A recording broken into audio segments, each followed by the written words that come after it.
It's okay. It's okay. What's wrong, honey? Everything's gonna be okay. There's no need to cry. I'm sorry. I can't be the man everyone wants me to be. These things have taken so much away from us, yet you still run to them every chance you get!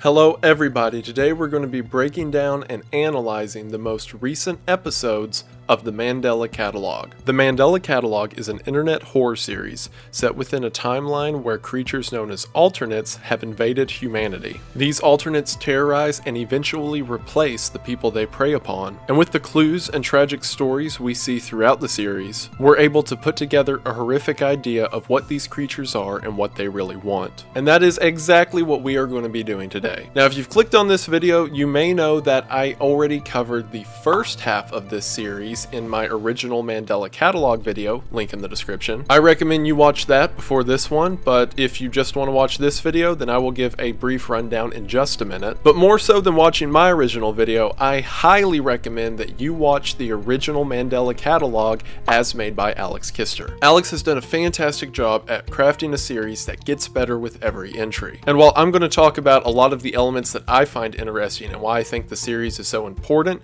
it really is a disservice to not experience it yourself. So what I recommend is go to his channel, it will be the top link in the description just below the ad, and check it out for yourself before we get into the series analysis. So if you're caught up on all of that, then stick around as we continue to unravel the mysteries of the Mandela Catalogue. But it's not only the season of existential dread, it's also the season of summer. So why not make your summer better with today's sponsor, Raycon Earbuds. With the best audio quality and the best package available at half the price of their competitors, it's no wonder why Raycon Earbuds has over 50,000 5-star reviews. With a noise isolating design that amplifies your sound, Raycons are as useful as they are comfortable. And it's because of that oily rubber design of Raycon Earbuds that they are so comfortable and useful. And not only is the design sleek, but because of the way it's built, no matter how you move your head or what you do, your Raycon earbuds never fall out. During these summer months, I'll wear my Raycon earbuds while I'm hiking, out on the boat, or even four-wheeling, and because of their design, I never have to worry about my music going out or my earbuds staying in. Raycon earbuds offer a 32-hour battery life with 8 hours of playtime, which is perfect for any conspiracy or true crime rant you want to listen to. The Raycon design also features a large push button on the outside of the earbuds themselves, so if you ever want to turn up the music, or change the song, or even pick up a call, you can do all of it without touching anything besides the Raycon earbud itself. With Raycon, you can start making your summer even better, and right now you can do that at a discount, because thanks to Raycon, if you go to the link in the description at buyraycon.com/Wendigoon, you will be able to get your Raycon earbuds for 15% off. That is right, 15% off. Just go to the link in the description at buyraycon.com/Wendigoon and you can start making your summer even better beginning now. Thank you all so much for watching the ad. Thank you so much to Raycon for sponsoring this video. It really does mean the most. Hope you all check them out. Link is in the description and we are back to the video. We are going to go ahead and get into it, but as always, thank you for watching. As a brief rundown of my first video to make sure that everybody's caught up, I theorized that the Mandela Catalogue takes place in a timeline where Satan and the armies of hell overtook religion on Earth. In the original videos of this series, we not only see the false shepherd take the place of religious authority on Earth, but we also see the consequences that that action would later have. These demons, or alternates as they're called within the series, cannot directly interact with humanity, at least not initially. See, according to what we're told in Intruder Alert, these alternates inhabit a different plane of existence, and the only way that they can pass into our world is if they're invited in. And as we see in the Mandela Catalogue Volume 1,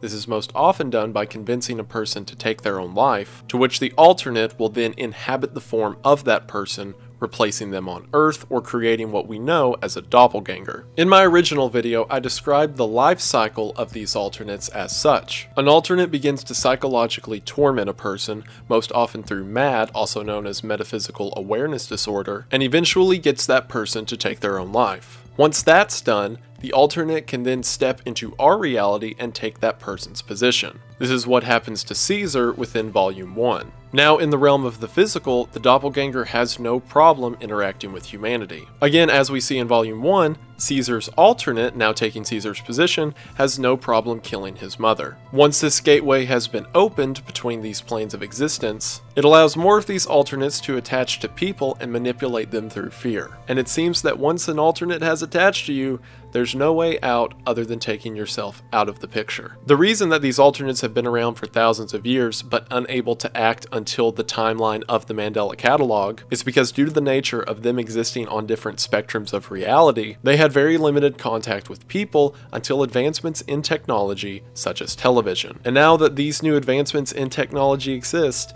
it seems that nothing can stop them. There were two alternates that I pointed out in the original series as being unique from all the others. One of them was the man in the hoodie that Mark saw at the bottom of his staircase when he was a young child. This figure, simply called an intruder, seemed to not be interested in taking Mark's position or necessarily tormenting them. He was just kind of there in the background, and seemed to be following a young child who would one day become the victim of an alternate encounter as seen in Volume 1. The other unique alternate is the one who seemingly started everything, the false shepherd. The false shepherd seems to be the one who overtook religion in Overthrown, and seems to be the ringleader of whatever's going on. In my original video I said this was supposed to be a sort of bizarro version of Jesus. Other people have said it's supposed to be the angel Gabriel. However, I don't think it really matters because the two would serve the same function in the story, and I'm just going to keep calling them the false shepherd because I think it sounds cool. And also, another thing that I saw in the comments a lot on that last video and other places is people were considering the story sacrilegious because it dealt with themes of religion like that. And as a Christian, no. This is the same complaint people had about Doom whenever those video games came out, because they figured, oh, the game contains demons, therefore it's anti-religious. But as the creator of Doom said, it is hard to make a more anti-demon game than a game that entirely revolves around killing demons. And while the Mandela Catalogue uses these sacred names to tell a fictional story, it is very steadfast in the idea that the whole demon thing is not good. It's pretty clear that the creatures are evil and not to be trusted, and the story is saying it would be a bad thing if this is how the world worked. It's pretty confident in the fact that demons ruling the world would be a bad thing, and I think it's pretty decent anti-devil propaganda. Like, there's never a part in the story where the script's like, now hold on everyone, let's hear these guys out. But now that we're all caught up, let's go through the new episodes that I didn't cover in part 1, break down the pieces of them, and then begin to paint a picture of what's going on. Beginning with the first episode since my last analysis, Exhibition. Exhibition opens with the sound of an empty phone line and music rising in the background. This music is the same one that was heard during the death in Intruder Alert. We then cut to an animated biblical story, something that is common throughout the series, this being the story of Noah. However, the tape changes when we begin to hear a door knocking when Noah looks up to the sky and we see text over the screen that reads Type 2 Detectable. Type 2 Detectable is the title of the false shepherd in the original Mandela Catalogue videos. So we can assume that Noah is being contacted by the false shepherd. We then see a picture of a young boy and girl at church before we're told that this is evidence in the Mandela County investigation. This investigation is over case 432, the investigation into the death of Mark Heathcliff. Mark Heathcliff, again, is one of the characters from Mandela Catalogue Volume 1. As we know, Mark went over to Cesar's house, and while he was there, an alternate latched onto him. Mark then went home where he was tormented for several days before taking his own life. We see evidence that is being collected by Lieutenant Thatcher Davis. If Lieutenant Davis sounds familiar, that's because he was the investigator into the home invasion during Intruder Alert. So he is the one who set up the camera and saw the visuals of a corpse being tampered with. Or at the very least, he was present while that was happening. One of the items from Mark's house is a camcorder. Within the videotape of the camcorder, again this is taken from Mark's point of view before his death, we see Mark video his closet door being opened in the middle of the night. This is intercut with videos of him driving and eventually making it to a church. This seems to be the same church as the photograph shown earlier. And the fact that this is the same church, we can assume that the picture shown earlier was of Mark at a young age. Here, it seems Mark is trying to return to that church in order to find answers given his current ordeal. We continue to see evidence of Mark's paranoia. He takes pictures of an empty window frame, paces throughout his house, sees his door open and close, returns once again to the church, seemingly with no answers. This continues until the television in Mark's room comes on and we hear the audio that again indicates an alternate is present. We then see a figure appear on the TV before the video cuts out, followed by a picture taken on the same date of September 8th, 1992 as the original picture, only this time there is a figure standing outside of Mark's window. Lieutenant Davis remarks that it seems Mark was paranoid for quite some time, and the reasons for this are implied. We see in previous and later entries that the police are well aware of the alternate takeover. As a matter of fact, the video metaphysical awareness disorder tells us that these accounts began occurring in 1982. So the alternates have been at some capacity for the past 10 years, and it just seems like normal routine to the police. More on Mark later, but now we cut back to that video of Noah. In the animation, we begin to hear church bells as something moves closer to Noah. We're then shown that it's the false shepherd, who tells Noah that he is going to bring something on the ark. The false shepherd tells him that whatever goes on the ark with him won't be able to be seen at first, but by the time Noah does see it, it will give him his last message. We understand this to be an alternate.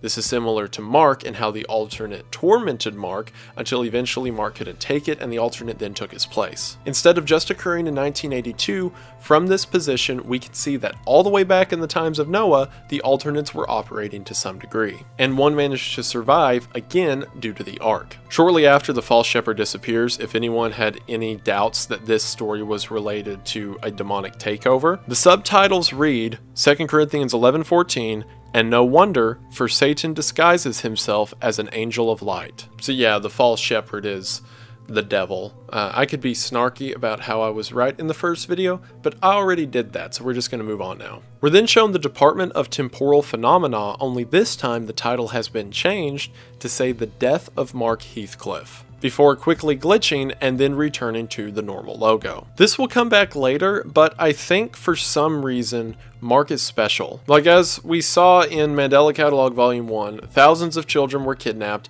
and supposedly potentially millions of people throughout history have been killed by these alternates. However, I don't think all of them were in Mark's position, where an intruder stayed in his house for supposedly several years when he was a small child. So maybe there was something special about Mark, and maybe the Department of Temporal Phenomena having this logo switched over to him is an indicator of that. The Latin on the logo of Tempus Fugit and Implecti Intuitum, I know I pronounced that wrong, translates to time flies and embrace intuition. It says underneath that they were established in 1981 and then revised in 1990. This would be right before the first reported and current alternate outbreak. We don't have a lot of information on the department at this point. I don't know if they're a force of good or evil, but it seems they're in the know on what's going on, potentially before anyone else given the times that they were established. The department has a message that warns of the effects of analog technology and says that financial compensation will not be offered to the families of victims. This shows that the alternates were a very big problem around 1992, to the degree that a US department had to issue a statement saying they would not compensate the families. And to drive that matter home, the next message mentions the television and mirror destruction order. So the alternates are such a problem around 1992 that people are now ordered to destroy their TVs and any mirrors. As we know, alternates can make first contact through televisions and potentially even through mirrors, or at the very least they can torment you through mirrors. So as we see from that message, and more evidence we'll see in a little bit, it's pretty bad. The end credits begin as the song His Truth Is Marching On is heard in the background. Also, this isn't related to the analysis, but I just wanted to say, whenever I did the first Mandela Catalogue video, I was still figuring out the YouTube thing, and I'm still figuring out the YouTube thing, but especially so at that point. And I really loved the Mandela Catalogue then, and I've grown to love it even more now. It's just I think it's a great series, I think it's a unique take, and I really like what Alex is doing with it. So when I made that original video, I was excited that it did so well, and I was excited that Alex got traction and all of that. And then at the end credits of this video exhibition, he said special thanks to, and then my name was at the top. That was a huge deal to me at the time. I'm no expert on YouTube by any means, but I was especially novice then. Again, I was still recording with an iPhone. So to see a series that I respected so much and has so much care and effort put into it, put my name as the first special thanks, was really motivating and really meant a lot. And I just want to say, thank you, Alex. You don't know what that meant to me. Anyway, sappy stuff out of the way, we're moving on into the rest of the series. The next video in the upload schedule is Cesar, but I want to save that one for after Volume 2. So for now, let's jump into the Mandela Catalogue Volume 2. Volume 2 opens with the sound of a phone ringing as we see two FBI wanted posters. One for Adam Murray and the other for Jonah Marshall. It says that they are wanted by the FBI for connections to the Bythorn Paranormal Society. And it seems the FBI wants them enough that they've offered a $100,000 reward. The labels of their names then change to Victim 3 and Victim 4. Alright, so a few things to break down here. Victim 3 and Victim 4 is in reference to Mandela Catalogue Volume 1, where we saw Mark Heathcliff and Cesar Torres. They were identified as Victims 1 and 2. As we know, both of them succumbed to the alternate attacks. And now seeing Adam and Jonah labeled as Victims 3 and 4, we could assume that they'll have the same fate, although we'll get to that in a minute. Another thing of note is that it says the two are related to the Bythorn Paranormal Society. In the earlier Mandela Catalogue videos, Bythorn County is mentioned as being a county that has been affected by alternates and is in close proximity to Mandela County. So these two are from a nearby county and a part of the Paranormal Society, something that apparently is egregious enough that the FBI wants them arrested. The phone's then picked up and it's a call between the two boys and a girl. The girl says that she's been hearing the ghostly apparitions of her dead cat and that she wants the two boys to come over and help guide her cat into the afterlife. After the initial remarks that she's hearing her dead cat, Jonah remarks that it's a cat alternate in a rather sarcastic tone. Alex's writing really begins to shine in Volume 2, and that's not to say I think it's necessarily improved, because I think the original episodes were fantastic. It's just that the material of Volume 2 and the episodes later on give him more of an opportunity to deepen his writing skills. But casual lines like what Jonah said, where he remarks that it's a cat alternate, shows the progression of the world that these characters are set in. We're going to see in just a minute that Adam and Jonah's story takes place in 2009, over 16 years after the events of Volume 1. That means it's been 16 years since the initial alternate takeover and things like the television destruction order. So Adam and Jonah have simply grown up in a world where alternates exist. So whenever Jonah casually remarks that it is a cat alternate, it both goes to the humor of the series and the sadness that this is just the world they're used to. The two are hesitant about babysitting a ghost cat at first, until the girl offers them $500 a night. We're then taken to a GPS view as we see that Adam and Jonah are ready to begin their journey to this girl's home. While sitting in the vehicle, the two remark that the car won't start, and while debating their options, Jonah says that they could maybe steal another one. Before following up, it's not like anyone will call the cops here. This implies a couple things. For one, we know that Jonah and Adam are on the fringes of the law because of their association with the Bythorn Paranormal Society. It seems because of that and this line of stealing another car that the two are operating outside of the law in more ways than one. The note about it's not like anyone will call the cops here is interesting as well. In previous episodes of the Mandela Catalogue, we see that the police are trained to not respond to any call that may have to do with an alternate. My interpretation of that line then is that the people simply do not trust the police, because if you need them for an alternate encounter, they will not respond. Again, just clever world building being thrown into the dialogue. We then see a picture of Adam working on the car while wearing a Bythorn Paranormal Society jacket. Now, while it may not be a good idea to wear that jacket if you're wanted by the FBI for your association with the group, it is definitely a fantastic idea for you to wear that jacket through Alex's merch store, which is linked in the description. And no, he didn't ask me to do that or know that I'm doing that. I just think they're pretty cool. We then see from the following photographs that the two make their way into Mandela County. In the following footage, we hear the two having a conversation about alternates and the nature of their existence as they continue their journey, and eventually we get this shot of a cross on the side of the road. Just little touches like that.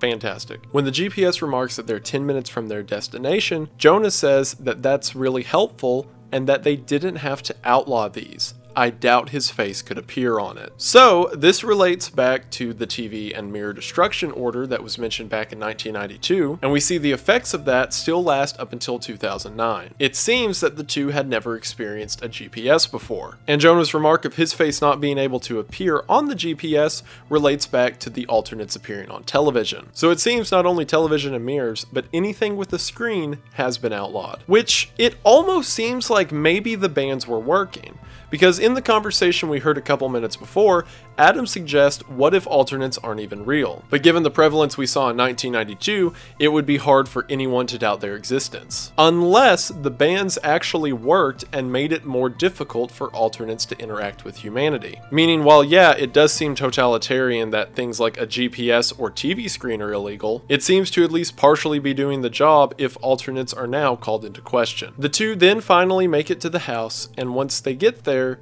we see that this is the house of Cesar Torres. There was some debate on if this was Cesar or Mark's house, so I asked Alex for a little bit of a nudge just for like clerical stuff like this, and he confirmed to me that this is Cesar's house, which means a couple things. For one, this is not the house of a girl who called earlier saying that her cat needed help passing into the afterlife. While you could say perhaps she bought it after Cesar's death some 16 years ago, the house is not lived in, indicating that it's not hers, and two, and more importantly, the house is still infested. See, whenever we left Cesar's house, that's where Mark picked up the alternate that eventually led to his death. So now, Adam and Jonah arriving there is not good. They then begin their 3-day stay at the house, beginning with night 1 on January the 12th of 2009. Again, this is our confirmation that Volume 2 takes place 16 years after Volume 1. As the two set up cameras and take pictures of the house, they come across a locked door. Other than that, however, the house seems completely empty. Both of them are considering ditching the house because they don't seem to find anything interesting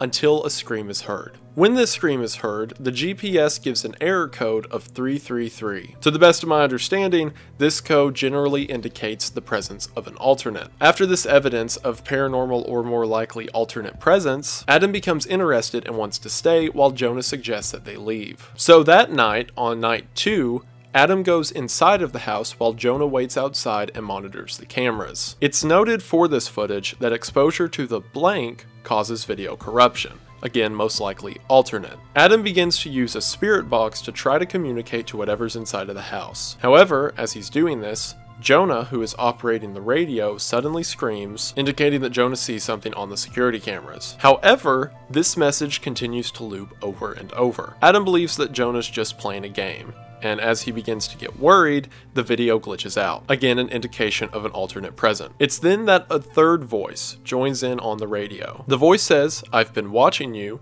as Adam and Jonah each think that it's the other one trying to mess with them. Before the voice continues, "I can see you," and the screen abruptly cuts. What are you saying exactly? Dude, that's not funny.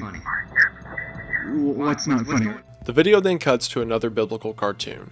This one of Adam and Eve in the Garden of Eden. Specifically, Adam's temptation to eat the apple. And as Adam begins to eat the apple, the serpent laughs to the side, happy that Adam has fell into temptation. This is so... We have Adam in our story, who is obsessed with these alternates. As soon as he hears the scream inside, he wants to go back inside. That's whenever he becomes interested, when there's actual danger present. And now, thanks to the message on the radio, we know that there's alternates there and that they have been watching Jonah and Adam. And this does nothing but get Adam more interested. He is obsessed with chasing the knowledge of what these alternates are. And that is shown as a parallel to the other Adam, the Adam in the garden, tasting of the forbidden fruit. I love that because in metaphysical awareness disorder, it says that the reason these people lose their mind and eventually end their life is because they have been exposed to knowledge which is not desired to be known. And Adam is now chasing that forbidden knowledge. He has to know what it means. And just as the other Adam chasing the fruit, it'll be his own demise. We then see a photo of where Adam is sleeping. And while it seems Adam's alone in this room, an alternate begins to speak to him. The alternate says, "You followed the shepherd. You are a fool. Follow my voice instead. You will find great happiness. Wake up, Adam. don't make me wake the others. So I'm going to elaborate near the end of Volume 2 on why Adam's so important, but what this alternate tells Adam is interesting. A lot of people have taken that line that the alternate says, of "you follow the shepherd, you are a fool, follow me instead," to mean that there's two different factions of alternates who are warring against each other, and that they're vying for control over Adam. But I don't think that's true. Instead, I think that this is a false promise from an alternate who's promising to be better than the other alternates. Perhaps whenever the alternate says "you follow the shepherd," it's referring to the false shepherd, the ringleader of this whole circus. Or it could just mean the distractions and the forbidden fruit of the knowledge of the alternates themselves. Adam demanding to stay in the house in order to get more answers, even though it's very dangerous. Now, just as with the apple, the alternate is promising Adam great happiness if he just follows what he wants. That last line's the really interesting part.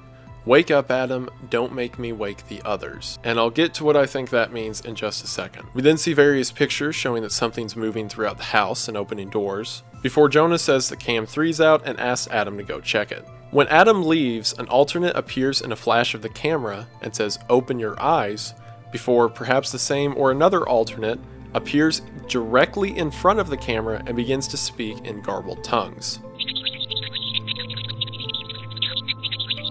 If you have your captions turned on, right after this alternate's done speaking, the text says, "Patients report multiple sleepless nights after their symptoms initially become apparent. It is not difficult to avoid, however. The patient must try to actively seek it out." This has to be in reference to MAD. Again, this disorder that makes people become depressed and lose themselves to the alternates, which is described as exposure to knowledge which is not wished to be known. I believe that whenever Adam leaves the room and this alternate appears in front of the camera and gives this entire garbled speech, that whatever this alternate is saying is the knowledge which is not wished to be known. Which is why immediately after it says it, we get an explanation on MAD. What's really interesting is that mention that it is not difficult to avoid and the patient has to seek it out. Now perhaps this is relating to everyone who has MAD, and everyone who is attacked by an alternate or given the knowledge by the alternate slowly begins to want to know that knowledge, and that's what it means by seek it out. Or it could be a reference to people like Adam specifically, and I'll elaborate on that in a second. We then cut back to the pictures that are being shared between the two on the cameras within the house, and we see an image numbered 333, which is blank with several question marks. Again, 333 being a reference to an alternate encounter. At this point, Adam is refusing to leave the house, while Jonah is terrified outside. So, Jonah and Adam begin to communicate to each other through the descriptions of these images. Jonah says, "Adam, why didn't you come back to the car after you tried talking to it?" Before continuing that he knows Adam is looking at these pictures and reading what Jonah's saying. Adam replies and says that the door that was once locked is now opened and he can hear the cat downstairs. We hear the cat continuing to meow as Adam takes a picture of writing on the wall which says, "Nothing is worth the risk." This being a reference to the police tape stating that nothing is worth the risk of an alternate encounter. The two then confront each other, and Ty and Gabriel killed the voice acting on this. I'll leave their Twitters in the description as well. Everyone gets description links this video. But the argument they have is brutal and they each act like it. Adam is almost snarky, nearly mocking Jonah for being afraid of the situation. But Jonah is horrified of what's going on and tries to inform Adam that Adam is an immortal and one of these days he's going to get himself killed. Through the conversation, it seems like both of them have been personally affected by the alternate invasion. You're not invincible, okay? I know you thought that when we started doing these fucking death marches, and nothing happened, and I get it, but this right here is real, and you should know that more than anybody! During the argument, Jonah gets heated and says to Adam, "I wish we never looked for your blank because she's dead and gone." Adam becomes furious at this as Jonah continues and says that if he walks down those stairs, he would be joining her. And that if somehow Adam comes back, it wouldn't really be Adam. With this, Jonah drives away and leaves Adam at Cesar's house. So what did Jonah mean by that? "I wish we never looked for her, and you'd be joining her if you go down those stairs." Well, this will be shown with evidence in just a minute, but I'll go ahead and tell you now that Adam was the child who was kidnapped by the intruder in Intruder Alert. If you'll remember in that video, we saw an intruder appeared in the TV, kidnapped the child, and then distraught at the sight of her missing infant, the mother took her own life. Adam was that child who went missing. Now we'll get answers to how all of that happened in just a minute, but what's interesting about that now is the implications and why the alternates talk to Adam in the way that they do. See, whenever I first watched Intruder Alert, I just assumed that those children were long gone. You know, theoretically, if a demon was to kidnap, what was it, like over 3,000 children, the fate of the children is dubious at best. However, that doesn't seem to be the case, as Adam is not only alive, but seems to have no memory of his encounter with an alternate, at least as far as we know. See, these alternates are different when it comes to Adam. And everything that we saw with Cesar and Mark and even Jonah, the alternates are hostile. They're trying to get you to be afraid. That seems to be their only objective, to get someone to remove themselves from the picture so that they can take their place. But with Adam, they're not trying to get him with a spirit of fear, they're trying to get him with the spirit of temptation. As the alternate told Adam, "Follow my voice, you will find great happiness here." The alternate told Adam to wake up and then said, "Don't make me wake the others." If you'll remember, Adam was not the only child who was kidnapped by an alternate. Again, there was over 3,000. So, did Adam forget something? Was there something that the alternate trained him to do or told him that he's lost sight of and now it wants him to wake up? And is Adam potentially one of thousands of sleeper agents who have the same information? And as the alternate says, he could wake the others. That's also what I meant in the caption about metaphysical awareness disorder, where it says that it's not difficult to avoid and that the patient must try to actively seek it out. Is that referring to people in Adam's condition, people who were kidnapped by alternates at a young age? Because if you'll realize, at no point in all of this was Adam afraid. Even though, quite naturally, as was Jonah's reaction, fear would be the natural reaction. But instead, Adam's stoic. He's more curious than anything. Maybe it's just because he's familiar with him, even if he's not really aware of it. It's also for this reason I do not think Jonah was kidnapped as a child. Again, it lines up that 16 years ago, Adam would have been a baby, and assumedly, Jonah would be in the same position. However, if Jonah was kidnapped at a young age, I imagine the alternates would treat him like Adam, instead of how we see they treat him in just a minute. So Adam is different. Adam's special. And now he's alone in the house with these alternates who he refuses to leave as Jonah's trying to get away. Adam then walks to the bottom of the staircase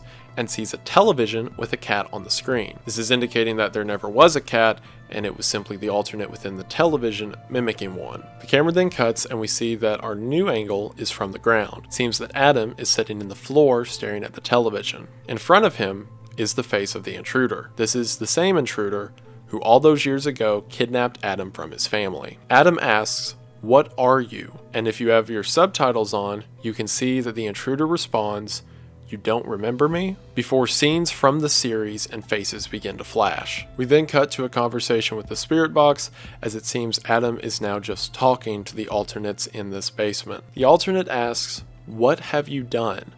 And Adam replies, "I did the right thing." I think Adam is vaguely aware that he was kidnapped by these alternates, but he doesn't remember whatever it is they want him to remember. He's not afraid of them. As a matter of fact, it seems he's made an active effort to fight against them. And I assume that's what the line of questioning means when the alternates ask, "What have you done?" and Adam says, "I did the right thing." In other words, turning from whatever they wanted him to do into the exact opposite. However, he doesn't remember the alternate directly. This raises the question, what is it that the alternates wanted with these kids? See, initially in Intruder Alert, I just assumed it was in order to make the parent distraught and the kids were just kind of a side effect of that. But it seems now they have some greater plan in mind. But whatever plan it was, Adam forgot, and now he won't wake up. Other voices of victims from throughout the series begin to say that nobody is coming to help you, and no one knows where you are. As they say this, Adam begins to try to radio Jonah and ask where he is. We then cut back to the TV as it displays the message,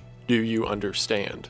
I think whenever the alternates began to threaten Adam by saying no one knows where you are and no one's going to help you, that they were actually talking about Jonah. I think that the alternates have bigger plans for Adam, and this would explain why after saying that, Adam immediately begins to think of Jonah. We then cut to Jonah, who is sobbing to himself as he's driving away, as text from the GPS begins to appear saying you left him behind, along with who are you running from? You left him to die. And finally, open your eyes. Jonah seems to be scared as he's screaming and crying over whatever this entity is. It seems that after leaving Cesar's house and not having the same mark of protection as Adam, Jonah took an alternate with him, explaining its corruption and presence now in the GPS, indicated by the error code 333. And then in our final shot of the video, we see that Jonah's car is parked on the side of the road as we hear a door open and seemingly the noise of Jonah being attacked. Now, Jonah's name is symbolic as well. A lot of people think of Jonah as being the man who was swallowed by the big fish or the whale, and then the whale threw him up 3 days later. And while that's true, what a lot of people don't realize is why Jonah got to that position in the first place. See, in the biblical story of Jonah, Jonah was told by God to go to a city known as Nineveh and to preach the word of God. Jonah instead tries to run away from God and gets on a boat heading the opposite direction. It's while running away from his responsibilities that a great storm comes, which causes the men to blame Jonah and eventually throw him into the sea. While thrown into the sea, that's when the great fish swallows him and then takes him to Nineveh before throwing him up on the shore. So just as the biblical Jonah ran away from his responsibilities and was swallowed by a whale, it seems that this Jonah ran away from Adam and was swallowed by a whale in his own right. I think that Jonah is probably dead. I'm not positive on that. There's a chance that he's not. However, that end scene and the sound of him being attacked outside of the car alone on the side of the road at night is probably not good. And as I mentioned, Jonah does not have the same protection as Adam had. And if you'll remember, once alternates have taken physical form, they can pretty much do whatever they want. So it seems that perhaps an alternate took a physical form and then stowed away in Jonah's car as he traveled home. Again, Jonah could show up later, but for now my prediction is that he didn't make it. They don't have the same care for him as they do Adam. And because they were at Cesar's house, the alternate that killed Jonah could very well have been Cesar. Not that it necessarily matters, just interesting speculation. And on that note, I think that Adam is almost definitely alive. I don't think the alternates killed him in the basement of that house. They want him to wake up, not to replace him. I think the final message that we see Adam receives, the TV saying, "Do you understand?" is the alternates trying to remind Adam of his given purpose. Whatever kind of indoctrination they did to Adam and the other children they abducted is for some reason not as effective on Adam, and I think everything we see at the end of Volume 2 is them trying to wake him up. I fear that whatever the alternates wanted for Adam might have worked, because the teaser, if you'll remember the video I skipped over earlier to go straight to Volume 2, is of Adam praying to our Savior, and this audio is immediately followed up with by an intruder alert. So maybe this teaser happens after the events of Volume 2, and maybe Adam succumbed to his indoctrination. That's more so just speculation. The only thing I'm for sure is that Adam's alive at the end of the story, and Jonah's probably not. And with that, we can continue through the rest of the series. The next video is a short titled mymovie.mp4. It is made to look like a cheesy at-home ghost caught on tape video, before it cuts to random shots of dark hallways and creepy bedrooms. Soccer Game 2009 is the same way, as it's still photos of the Mandela meerkats versus the Bythorn badgers. I guess camera flip shows are not illegal in this universe. Before we cut to what has to be illegal video of a dark yard as well as a dark room with the camera zooming in and out as if the recorder sees something. It also should be noted that this footage is said to have taken place on September the 23rd of 2009. That would mean that this is occurring 9 months after the events of Volume 2. These two shorts are just people who are having their own creepy encounters off to the side, because if you'll remember, this whole alternate thing is happening everywhere at once. So these two shorts further flesh out the world and show us that even though we're focusing on a few specific characters at a time, everyone's being affected by the alternate invasion, and these people who are paranoid of things going bump in the middle of the night have good reason to be. So now that we've seen in the year 2009 things are still going bad for pretty much everyone, let's rewind the clock back to 1992 and get a bit more information on how this all happened. And we'll do that with the last large episode of the series at the moment, Mandela Catalogue Volume 333. 333 opens with a view of a neighborhood that slowly zooms in until we see the house from Intruder Alert. Also, I'm so happy with watching this series develop. Like, the original Mandela Catalogue videos were done on a phone, just Alex editing them by himself, and now we've got 3D assets, and there's this overall world building and character development.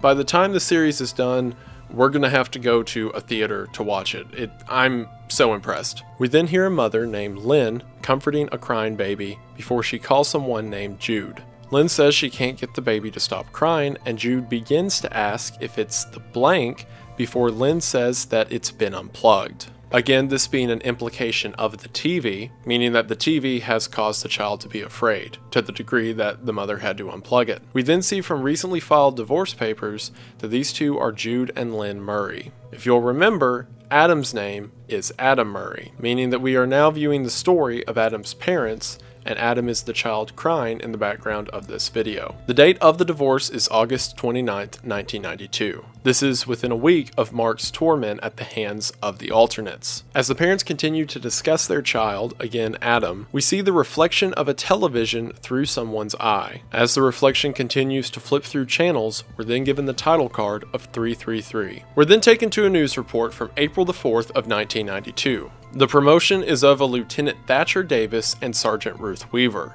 Davis, if you'll remember, was the police officer who was heading the investigation into Mark Heathcliff. We see during this speech for the Mandela County Sheriff's Department that Davis promises to do right by the people. We're then taken to a phone call from a school receptionist who is calling the police, specifically Davis, to tell them that Mark Heathcliff has been missing school for several days. This causes Davis to check out Mark's residence, and the body of Mark is found. Davis begins to take evidence from the crime scene. We see several of the effects of Mark's torment in the evidence that follows. There are shell casings all over the bed, implying that he was shooting at something, potentially trying to kill the alternates, but as we know, that didn't work. Here's a little hairball theory. I don't think this is legit, but I feel pretty confident in everything I've said so far, so I need at least one weird conspiracy theory to throw me off my game. What if the shell casings and the 6-day discrepancy regarding his death date and the alternate that appeared before him as an intruder when he was a child are all connected? And again, the 6-day discrepancy could just mean it was 6 days before they found him, so they just marked the time of death as the day they got there, which would be a little weird, but I digress. But what if for some reason the alternates wouldn't let him die for a while? What if the shell casings weren't being used on the alternates but on himself? Again, just a crazy theory, moving on for now. Along with the shell casings, we see that the TV is playing static and there is a video recorder on top of it. Along with that, we also see a Bible, as well as a book that reads Reassurances with God Bless All written underneath the title. We then cut back to the police department, where Sergeant Ruth is telling Davis that he should just let the case go because he's promoted and doesn't need to worry about it anymore. However, Davis feels invested in this case and keeps digging. We then see that there were 2 sets of fingerprints within Mark's room. One of those is Mark, which makes sense, but the other one is of this person, whose fingerprints were only found on the doorknob. Is this the alternate that eventually took Mark's place? I would say it's Cesar because he's wearing a bow tie as we saw in the image of Cesar from Volume 1, or more specifically Cesar's alternate, but it doesn't quite look like him. I think, given that it looks more like Mark as well as the shading over the face, that this is Mark's alternate, which after Mark died, then took Mark's place and simply grabbed the doorknob and walked out of the room. We then see the evidence files of things with Mark's fingerprints, such as the gun and camcorder that Mark used. One of the tapes from the camcorder is called Shadows Under the Door. It's dated for September 14th of 1992, which again lines up with the timeline of when Mark was trapped in his house. We see a shadow come underneath the doorway and begin rapidly knocking on the door. The shadow, which is an alternate, continues to knock faster before the camera cuts. We then hear a cassette player of an audio recording titled Voices Outside My Room. Again, this was taken by Mark while he was being tormented by the alternates. The first message says, "I'm not going away, open the door." The next message is more bizarre. It's clearly alternates because of the nature of the recording itself as well as the disjointed voices. But the alternates seem to be communicating with each other, asking what time it is before saying that they're nervous about the time, to which another alternate says, "Don't be nervous about the time, you have loads of time," possibly referring that it's taking too long to get Mark to hurry up and allow them to take his place. And then the third recording may be my favorite moment in the entirety of the Mandela Catalogue, because it's just simply this.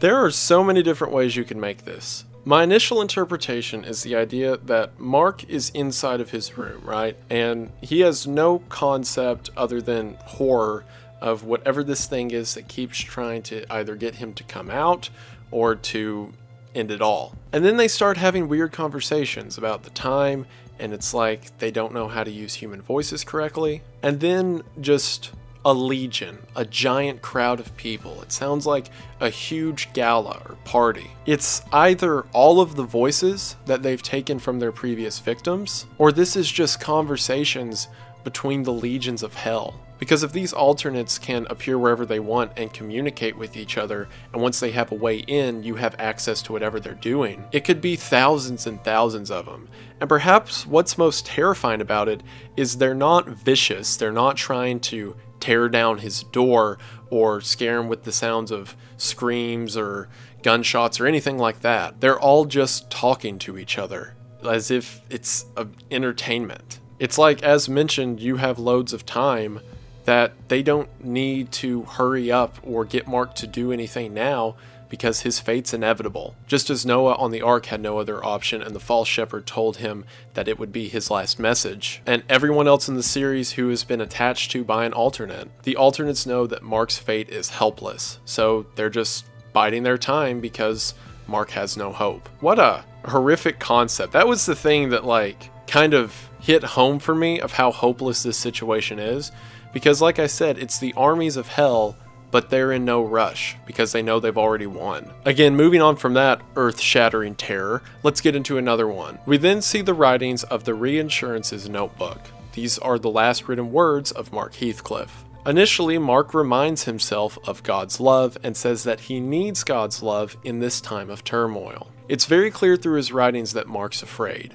This explains why he kept trying to go back to church to find answers, why he was reading his Bible whenever he was afraid, and why now he is trying to remind himself that God is with him. However, if you'll remember, in the world of the Mandela Catalogue, that is not the person who is the face of religion. It is instead the false shepherd. So instead of a benevolent and loving God, it is a wicked one. Mark begins to realize this as he writes in his notebook that nobody came to save him and that whoever reads this has to stop it, before dreadfully remarking, "Who have I been praying to?"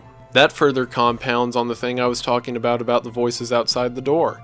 It only compounds to know that not only do they not have to do anything, but whenever you ask for help, it's them you're asking help from. We then see a series of mad scribbles before we get the final message from Mark that says, "My eyes are wide open." Now, this could just be Mark succumbing to mad. However, like I said before, I think Mark's special.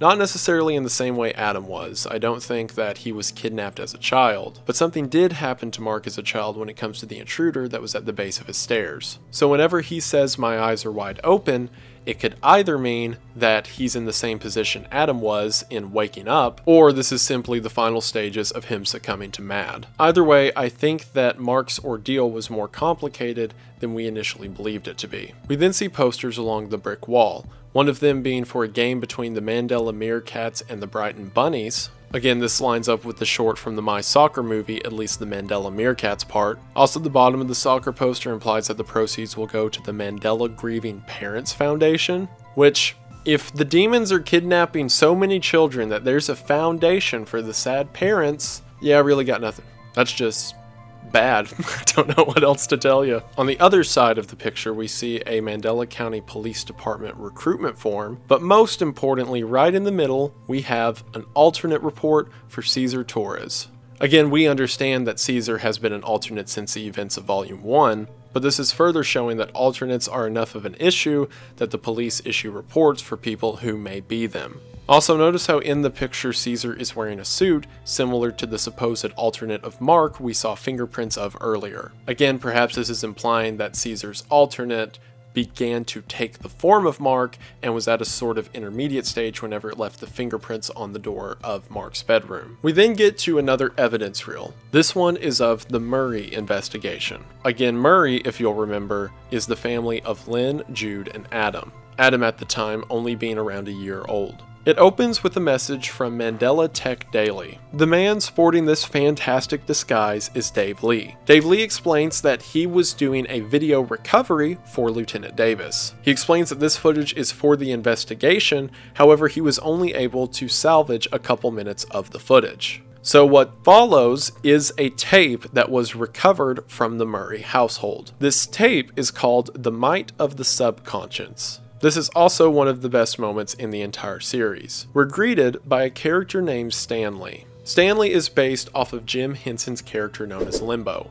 If you're on the weird side of the internet like I am, that has to do with like childhood trauma and creepy kid shows, then you've probably seen this face before. But Limbo was known for appearing on early episodes of Sesame Street. And just like Limbo, Stanley here is meant to talk to children. Stanley shows up and begins to talk to the child watching that he can help them form imaginary friends. Stanley tells the child to close their eyes and imagine what they want their imaginary friend to look like.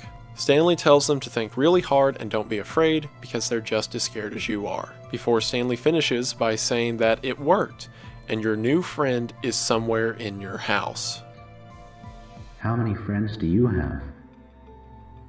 For one, before I get into the analysis of it, this was the most viscerally fearful moment in the entire series for me. And while yes, the audio tape of the many voices bothered me like when I think about it, and I think is the best part, at least in a horror sense, of the whole series, this one was the most immediate jump scare because I was really into the video, as you could imagine, and was on the couch. I was next to Kayla and the lights were off and I was very intently staring at the screen, and as soon as the screen went black and Stanley said, "Your imaginary friend is somewhere in your house," my dog knocked over a chair and a bunch of pans in the kitchen.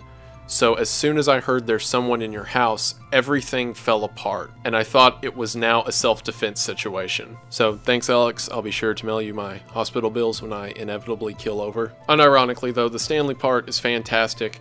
The idea of the devil talking to children through a face that in the real world is often associated with a spacey sort of childhood traumatic memory that has to do with creepy faces that follow you into your dreams, and then using that for the mobile of the imaginary character coming to life through your horror story.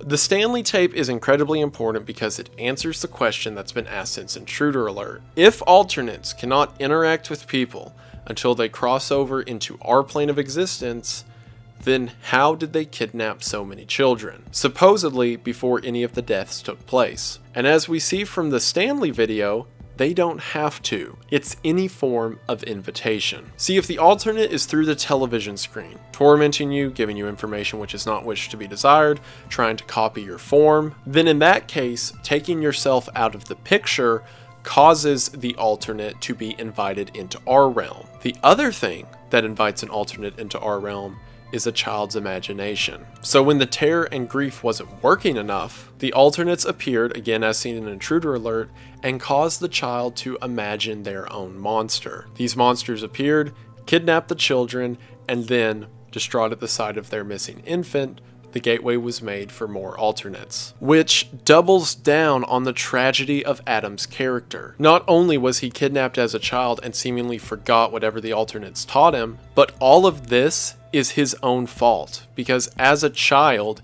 he imagined the imaginary friend that became an alternate, kidnapped him, led him through whatever happened to him after he was kidnapped, as well as the death of his mother, and as we'll see in a second, his father as well. All of Adam's troubles began with Adam because he's the one who, even if he was just a child and didn't know what he was doing, invited the alternate into our world. This is also a super terrifying concept, because now not only do alternates have to look like a distorted version of you, they look like whatever distorted thing a child dreams up in their imagination. And as we see, Adam's invited alternate quickly gets to work. We cut to a call between Jude Murray, again Adam's father, and Lieutenant Davis. Jude is afraid and begins to say that someone is in his house. Jude is terrified and says, "I don't know how it got out. The windows have been locked for months." Perhaps Jude knows that this creature came from the television, and that's what he means by "it got out." Because again, at this point, people know what alternates are. Davis seems rather calm, asking what this creature's doing, and Jude says that it's just in the corner and he believes that his wife Lynn has been hurt. Jude remarks that he doesn't want to look at its face again. Davis then asks the question, again assuming this to be a normal alternate, "Does it resemble anyone you know?" So whenever Jude replies, "It doesn't look like anyone I've ever seen," Davis freaks out. This is understandable, right? Because this is whenever they start to figure out, just like we are right now, that children can unknowingly invite alternates into our reality. So while Davis is just assuming this is a normal alternate encounter with a doppelganger or wannabe doppelganger, and as we saw from previous videos, police procedure is to do nothing and let the person die because again, nothing is worth the risk. Whenever he sees this is something else, he panics. So he begins talking to Ruth, saying that he needs assistance at this household, and then whenever he goes back to talk to Jude, Jude isn't there anymore. Davis comes over to the house and Ruth says that several of the people who showed up are too afraid to go in. This is then when the pictures and events at the end of Home Intruder take place. Davis goes inside, sets up a camera, the camera begins to take pictures, and that's whenever the event happens where the corpse of Lynn Murray is tampered with. At least that corpse is tampered with after Davis and Weaver make entry into the house. When Davis and Weaver enter the Murray household, they see that the TV is playing static along with the song that, as mentioned earlier, indicates an alternate's presence. In the side, Lynn can be seen hanging, again, this is following the events of Intruder Alert. While Davis is walking around and Ruth goes to investigate something, Ruth quits responding to Davis. Davis begins to panic and to call out to whatever's in the dark, and whatever's in the dark begins to mimic his voice back to him, before beginning to repeat the phone call between Jude and Davis that we heard earlier. It seems that whatever this thing is that's in the dark, it's trying to learn speech patterns and copy the voices of those around it. This thing in the dark begins to sprint at Davis before it stops, and we can hear a ghastly rendition of Amazing Grace as it slowly lurches its lanky arm around the doorway. This is Adam's imaginary friend, the alternate that he brought into our reality. At this point, it has kidnapped Adam, caused the death of Lynn, and has supposedly killed Jude and Ruth as well. And now, it's learning how to be human. Davis begins to run away and over the radio tells Ruth that if she's still in there, to get out and meet him at the station. Again, it seems that Ruth didn't make it. We then cut back to the police department as Davis is hurriedly trying to call the local counties to send reinforcements. We then cut back to a house, again supposedly the Murray house, as the song Amazing Grace gets louder, before the song is carried over to the police station, indicating that this alternate from the Murray household followed Davis to the station. As Davis is walking through the station, it appears in front of him using the stolen voices of the people it's killed. One voice says, "You're too late," this is presumably Jude. Another voice says, "You left me behind," supposedly Ruth. Along with general mockings of Davis, such as, "This town is in shambles because of you." And if there is any doubt into the idea that this is an imaginary friend of a child who was created by a child's imagination, then the confirmation comes from the most haunting and final lines that this alternate says. Again, it uses the voices of those it's either killed or heard. The alternate says, "Mommy, want to meet my best friend? He likes to hide, but he wants to meet you. I want to play with the man in the TV." The alternate then moves towards Davis as the screen cuts to black and it says, "Uh-oh, bad decision, Thatcher," mimicking the words that were told to Mark before Mark suffered a similar fate. As this lanky creature, the amalgamation of a child's imagination of what a friend could be, lurks over Davis's location, if you have your closed captions on, you see the names Cesar Torres, Ruth Weaver, and Mark Heathcliff scroll by, 3 victims of the recent alternate takeover, all added to the collective of this alternate hive mind. We then see the message, "There's not enough room for the 2 of us, Lieutenant," before we see a black and white image of the alternate's face. The camera then takes us to the motto of the Mandela County Police Department, "Every day gets brighter," and then finally we end back on that eye watching the TV. Stop or I'll shoot! I said stay back! So, wasn't that something? So a lot happened there at the end. Again, the horrifying realization that you don't even have to succumb to mad for one of these things to get to you. You just have to exist. Because even if you're really smart, and even if you take all the precautions to keep the alternates away, there's a child watching a TV somewhere who's probably still going to let it in. So at the end of 333, we see the end stages of this alternate attack. It's to the degree that they are directly attacking the police department, and it seems no one is safe. We'll get to Davis's fate in just a minute, but again, I want to raise the question of what did it do with Adam? Adam created this thing, at least the visage of it, brought it over into our world, and then seemingly Adam disappeared, leaving enough time between that disappearance for his mother to succumb to MAD. So where is Adam during this time? I don't know. I'd really like to find out. There is one final note with this episode.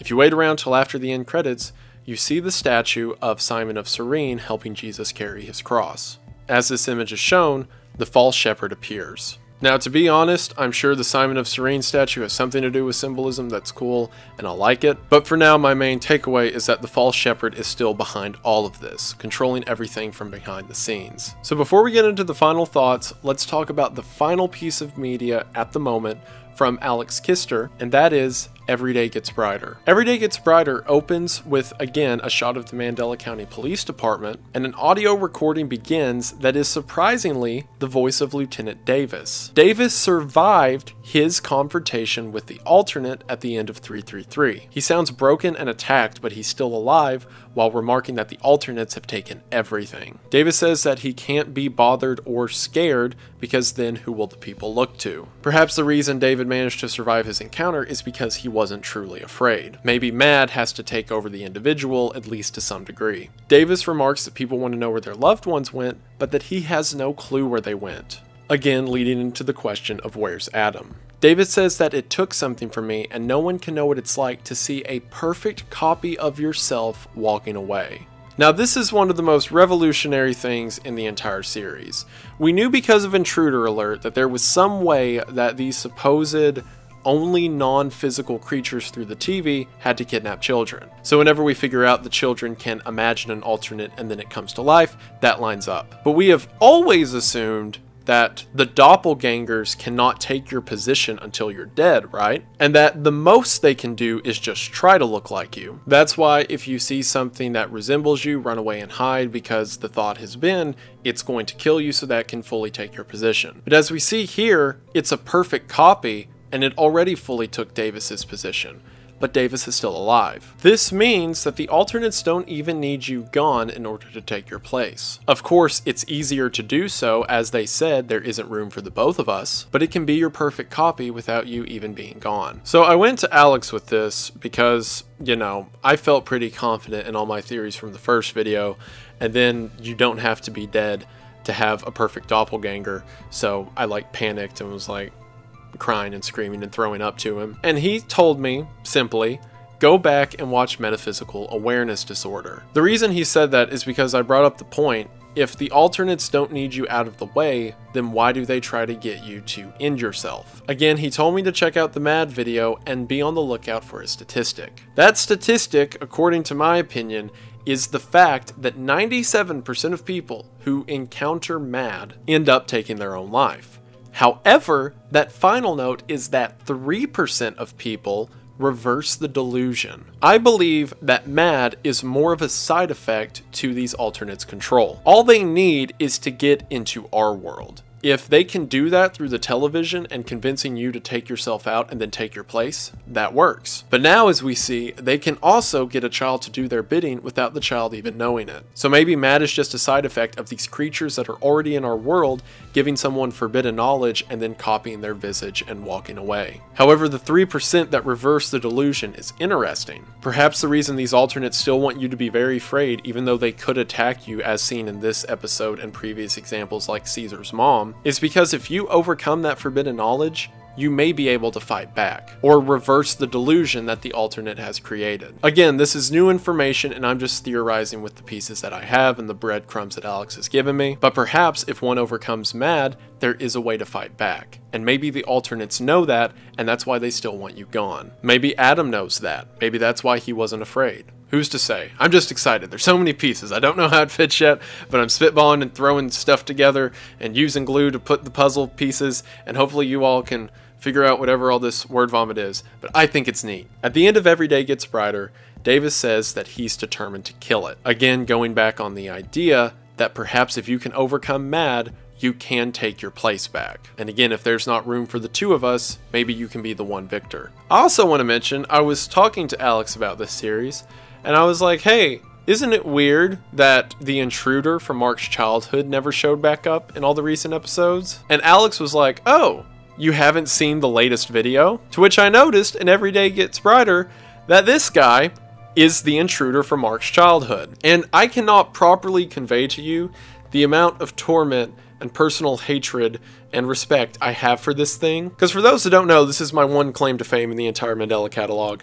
I originally used the picture of the hoodie police sketch for one of my Conspiracy Iceberg videos, and Alex saw it and then used it as the intruder image because of that. So I technically created this piece of torment in my life. Just like Adam brought the alternate into his world, I brought this thing into my world. And now, as I'm trying to put together all the puzzle pieces, I believe I understand how doppelgangers work, I believe I understand how intruders work, pretty sure I've got the false shepherd down and all of that. It's this one guy in a hoodie who lives in people's stairs like he's Harry Potter that I can't figure out. And then sure enough, after I've put together everything, that I'm pretty confident how MAD works, pretty confident how the imaginary friends work, and all of that, there he is. There's his stupid face, and it looks creepy, and it is terrifying, but I'm more upset than scared. Because here he is at the end, just to stand there and be like, haha, forgot about me, idiot. And the worst part is that I invented at least the look. Alex has all the credit for the writing,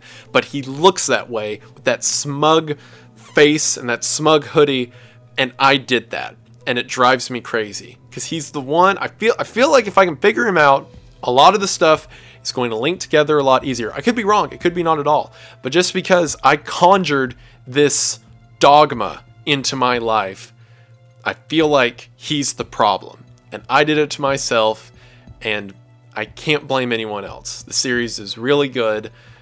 I just hate it. That is the end of the Mandela catalog at this moment. Again, there will of course be more episodes, but up until this point, we've begun to see new developments like Adam, and that the alternates did something with those children before supposedly releasing them back. And we've seen that the alternates can appear in different ways through the mind of a child. And while we've had some answers to questions like that, there's new questions as well, like what do the alternates want with Adam? Why do they let some people live and others not so much? And most importantly to me, what is the hoodie man's whole deal? And I don't know. I've spouted a lot of theories, a lot of ideas, and I've given my entire explanation for what I think the series is at this point. However, as said, these are all my theories. I don't know any of this to be fact. I'm pretty confident about it, but again, I've been wrong before. So hopefully now you have enough information to start coming up with your own theories, to debunk some of my points, to further support others, and hopefully we can continue to put together the pieces of this fantastic series because I think it deserves it. Alex has done a fantastic job at spinning an excellent narrative behind these little clues and mysteries that we're given that always keep us interested but never give away the whole prize. And I think it's really cool, and I think he's doing a great job. So again, if you haven't seen the series beforehand, check it out now. You have all the pieces to theorize. You know just as much, if not more, than I do at this point. So go for it. Show Alex some support because he definitely deserves it. And of course, if you've stuck around this long, then you've watched my video, and thank you so much for that support because it really does mean a lot. And I just want to say thank you for watching. The Mandela Catalog is a fantastic series, and Alex is a real stand-up kind of dude, and like just talking to him about the way that he fashioned this whole series and his plans for it and why he likes this aspect of horror and what inspired him to do this, it really is cool, especially to see his evolution as a creator. And like I said, it really did mean a lot to me to see a series I respect so much put my name in the special thanks bar. And I'll never forget that, and that really does mean a lot. So I'm so happy to see this series continue. What was that voice crack? I've been up a while. I'm really happy to see the series continue, especially from someone who I'd consider a friend, and it makes me very happy to see the series do this well. And he deserves the support. And I also love just how creepy it is. I've no joke, I talked about it a lot, but that whole cassette tape playing with the voices outside, I've been thinking about that for days, about how it's such a casual, abysmal state of terror, what that implies, that I can't really think being mimicked anywhere else. And I remember, like, Alex and I talk about the series and all that, and he doesn't, I appreciate he doesn't give everything away. He'll just, like, flick me nuggets every now and then, like, go watch Mad, like I mentioned earlier. I brought that up. I'm like, do you realize what you did with that audio scene? He's like, oh yeah, I thought it was cool too. Like, yeah, I'd say so. I'd be pretty hyped if I came up with that myself. But he's really a talented guy, and I can't wait to see where he goes from here. And I know it sounds like throughout the course of this video now I'm just hyping my boy up, but that's what we do. We hype our boys up. That's the bro code. But he does deserve it. And I really do enjoy watching Alex's stuff and like interacting with people about his stuff, because I don't say this about a lot of people, but I feel like we're on the ground floor of it, even like it having risen this much is still the ground floor compared to what this creator is going to do in the future. So I'm happy to be a part of it and happy to know the guy. All right, so now that I've talked about the praises of Alex for this long, it really is. I really do enjoy this series a lot. Links to everything in the description. I'm so tired. It's been several hours. I've literally lost all train of thought. What time is it? It is 11 a.m. I started recording at like 4. This is cool. I appreciate it. What was I going to say? Oh, I was going to say that thank you all so much for supporting the Waco video as much as you had. That one had me worried about how it would perform in the algorithm and if YouTube would do anything about it. But YouTube, for the first time ever, for those that don't know, whenever you have a video demonetized, you request a human review, and then that never does anything. And then you have to go complain on Twitter. It's normally how it works. For the first time, I think ever, I requested a human review, and they gave me the monetization back on a video about Waco. I have no idea how that happened, but I am stunned and excited that it did. Actually, I take that back. The other time that they demonetized it and the human reviewer flipped it was, funny enough, on the first Mandela Catalogue video, but that was because I had references to self-harm, and then whenever I requested someone review it, they realized that, you know, talking about interdimensional demon self-harm doesn't really count, so they gave it back. But I never thought I'd get that out of the Waco one, so credit where credit's due. That was cool. Thank you, whoever looked at my video, for that. I appreciate it. But yeah, thank you all so much for supporting that video as much as you have. It really does mean a lot that I can do that kind of stuff, and you guys continue to be there for it. And hopefully be there for this if you're still watching this long. I really do appreciate it. So I've got some more hopefully interesting ARG stuff on the way. There's a couple of mystery stuff I want to cover soon. Hopefully that goes well. But for now, I am probably going to sleep and then send this off to the editor. Thank you again, Caitlin, for taking care of this. It means a lot. Send this off to the editor and get this to you guys as soon as possible. But for now, I just want to say thank you for watching. I hope that you enjoyed, and I will see you in the next one. Bye.